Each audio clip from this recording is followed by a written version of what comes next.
Hello friends, ഞാൻ ഒരുപാട് നാളായി വോയിസ് ഓവർ കൊടുത്ത് വീഡിയോസൊക്കെ ചെയ്തിട്ട്. വോയിസ് ഓവർ കൊടുത്തിട്ടെന്നല്ല, പൊതുവേ ഇപ്പോൾ വീഡിയോസൊന്നും കുറേ നാളായിട്ട് ഇടാറേയില്ല. ഇടയ്ക്കിടെ ചില ബുദ്ധിമുട്ടുകളൊക്കെ വരുന്നത് കൊണ്ടാണ് വീഡിയോ എടുക്കാനും പോസ്റ്റ് ചെയ്യാനും ഒന്നും പറ്റാത്തത്. ഞാനിപ്പോൾ എൻ്റെ വീട്ടിലാണുള്ളത്. കുറച്ച് ദിവസമായി വീട്ടിലോട്ട് വന്നിട്ട്. ഇത് ഞാൻ ഇന്നലെ വൈകിട്ട് എടുത്തു വെച്ച വീഡിയോ ആണ്. നമ്മുടെ വീടിന് മുമ്പിൽ തന്നെയായിട്ട് വലിയൊരു പാഷൻ ഫ്രൂട്ടിൻ്റെ വള്ളി പടർത്തിയിട്ടുണ്ടായിരുന്നു. മുമ്പിൽ ഷീറ്റ് ഇട്ടിട്ടാണുള്ളത്, അതിൻ്റെ മുകളിലോട്ട് പടർത്തിയതായിരുന്നു. പക്ഷേ അതിൻ്റെ ഇല അടിഞ്ഞിട്ട് നമ്മുടെ ഷീറ്റ് ഏകദേശം മോശമായിട്ടുണ്ട്. അതുകൊണ്ട് അച്ഛൻ ആ വള്ളി മുഴുവൻ വെട്ടിക്കളഞ്ഞു. നേരത്തെ ഇഷ്ടംപോലെ കായ്കളുണ്ടായിരുന്നു, ഇപ്പോൾ കായൊന്നും അങ്ങനെ ഉണ്ടാവുന്നുമില്ല. ഇഷ്ടംപോലെ ഇലകൾ ഇങ്ങനെ വീണ് ഷീറ്റ് ചീത്തയായി പോയായിരുന്നു. അതുകൊണ്ടാണ് വെട്ടിക്കളഞ്ഞത്. അപ്പം അതിൻ്റെ കരിയിലകൾ കുറേ ചപ്പ് വീണ് കിടക്കുന്നുണ്ടായിരുന്നു. ഞാനത് മുഴുവൻ വൃത്തിയാക്കുകയാണ്, അടിച്ചു വാരി വൃത്തിയാക്കാമെന്ന് വിചാരിച്ചു. അപ്പം മോളും എൻ്റെ കൂടെ തന്നെയുണ്ട്. ഞാൻ ഇവിടെയാണെങ്കിലും ഏട്ടൻ്റെ അടുത്താണെങ്കിലും അടിച്ചു വരുന്ന സമയത്തൊക്കെ ഇതുപോലൊരു ചൂലും പിടിച്ചുകൊണ്ട് മോളും കൂടെ തന്നെ ഉണ്ടാവും. അങ്ങനെ ചെറിയ ചെറിയ ഓരോരോ ജോലികൾ ചെയ്യുന്ന സമയത്ത് ചെടിക്ക് വെള്ളം ഒഴിക്കുമ്പോൾ, മുറ്റടിക്കുമ്പോൾ, അങ്ങനെയുള്ള കാര്യങ്ങൾക്കൊക്കെ ഞാൻ മോളെയും കൂടെ കൂട്ടാറുണ്ട്. അവൾക്കും കൂടി ഇതിലൊക്കെ ഒരു ഇൻട്രസ്റ്റ് വന്നോട്ടെ എന്ന് കരുതിയിട്ടാണ് കൂടെ കൂട്ടുന്നത്. അങ്ങനെ അതൊക്കെ അടിച്ചു വാരി കഴിഞ്ഞിട്ട് ചെടിക്കൊന്ന് വെള്ളം സ്പ്രേ ചെയ്ത് കൊടുക്കുകയാണ്. രാവിലെ നന്നായിട്ട് ഓസിട്ട് അച്ഛൻ നനച്ചിട്ടുണ്ടായിരുന്നു.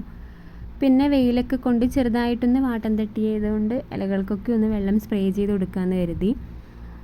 ഇവിടെ അച്ഛനായാലും ഞാനും അമ്മയും ഒക്കെ ചെടി ഒത്തിരി ഇഷ്ടമുള്ള ആൾക്കാരാണ്. പക്ഷെ ഞാൻ വരുമ്പോഴാണ് സാധാരണ പുതിയ ചെടികളൊക്കെ റീപോർട്ട് ചെയ്യുകയൊക്കെ ചെയ്യുന്നത്. അങ്ങനെയുള്ള കാര്യങ്ങളൊന്നും പൊതുവെ അച്ഛനായാലും അമ്മയായാലും ചെയ്യാറില്ല. ഞാൻ വരാൻ വേണ്ടി വെയിറ്റ് ചെയ്യാറാണ് പതിവ്. ഇപ്പോൾ ഇവിടെ വളരെ കുറച്ച് ചെടികളേ ഉള്ളൂ. നേരത്തെ കുറേ ഉണ്ടായിരുന്നതാണ്. പക്ഷേ എൻ്റെ അനിയത്തിയുടെ ഒക്കെ കല്യാണത്തിൻ്റെ സമയത്തൊക്കെ കുറേ അങ്ങോട്ടും ഇങ്ങോട്ടൊക്കെ മാറ്റി വെച്ചും വെയിൽ കൊണ്ടും ഒക്കെ എല്ലാം മോശമായിപ്പോയി. വളരെ കുറച്ച് ചെടികൾ മാത്രമേ ഇപ്പോൾ ഉള്ളൂ. അത് ഞങ്ങൾ ഇതുപോലൊരു സ്റ്റാൻഡിൻ്റെ മുകളിൽ സെറ്റ് ചെയ്ത് വെച്ചിട്ടാണുള്ളത്. എല്ലാവർക്കും ചെടിയൊക്കെ ഭയങ്കര ഇഷ്ടമാണ്, പക്ഷെ നോക്കാനുള്ള സമയക്കുറവുകൊണ്ട് അത്രയും ചെടികളെ ഇപ്പോൾ ഇവിടെ ഉള്ളൂ.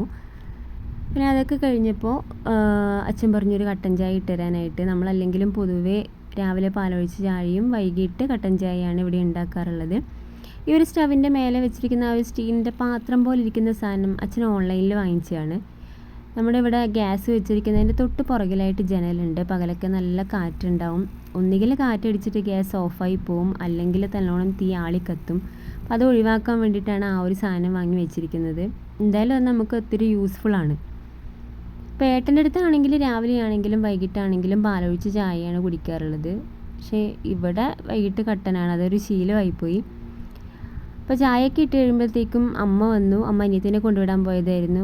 അപ്പോൾ ഉള്ളിപ്പക്കോട കൊണ്ടുവന്നിട്ടുണ്ടായിരുന്നു. അതും ഒരു കട്ടൻ ചായയും കൂടി കുടിച്ചു.